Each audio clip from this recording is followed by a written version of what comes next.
All right. I thought I would check in with you real quick. Good evening, Gotham. Hello, Metropolis, Emerald City, Xanadu, Babylon, to the rest of you.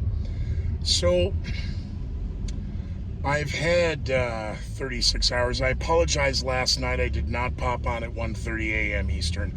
I will do that tonight because I got home and I started going through some notes of the last 100 days and when certain items popped on the radar, and as a joke in the margins, the baby formula crisis with the Abbott plant closing.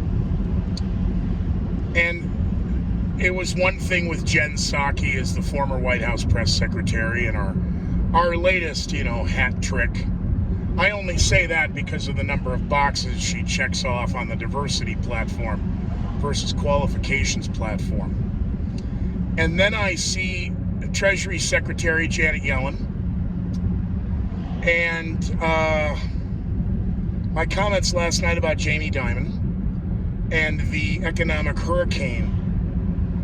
And when the war in Ukraine broke out, I was pointing out stand by for double-digit inflation and record recession. We are about to enter a recession that will not go on for the next 10 years. But here's always the first nail in the coffin. Here's the first tip of the iceberg. Well, the further you look into the jobs report, and then the White House coming out and literally double downing on it, of what a great success and an attribute to the hard work. They always talk about work. Remember, inflation didn't exist. And then once they couldn't ignore that anymore, well, then it's only going to be transitory if it's there. Well, it's transitory inflation. Don't worry about it. The Federal Reserve announcing first the hike, and with a bad idea. It's only a quarter point. Second hike, half point. Next hike, full point. That shuts the system down. And I think about shutting the system down in 2 weeks to flatten the curve. Remember that nonsense? And yet what it truly did to the nation's economy. Starting with the price of a gallon of gasoline. Hey, wait a minute. Everybody went home and the tanks are still full. Stop production. We can't sell it. Give it away on the futures market. We got to get out of this nightmare. Well, the argument of once America hits $5 a gallon gasoline, and that is going to happen. It could very well now happen before the 4th of July, before Friday. Today's Saturday night.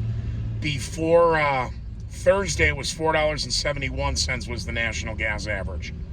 I have not checked it in the last 36 hours. But and I see Jamie Dimon points out, well, it could be a hurricane, could be a storm, we could blow through. No, they're now signaling. When I think about what the New York Times and the Washington Post and the Wall Street Journal, etc., the last weeks of headlines regarding democracy, the threat to democracy, the elections, not being able to get anywhere, get rid of the filibuster. They're supporting active tyranny. Protest the justices at their houses. It's not. They're mostly peaceful. It's not a problem. And then the shootings that allow the media and government to again make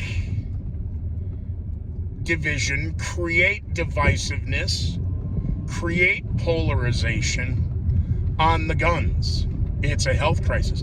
Well, yeah, because we don't lock up crazy people anymore. But I also think we should castrate. You could have your choice. If you're a convicted pedophile, you can either be castrated or executed. Your choice. We have to give the illusion of choice, like we do at the elections. So, early prognostications of the California primaries. Oh, let's stand by for the numbers. And the next 48 hours are going to be critical, especially with the Sunday morning talking points.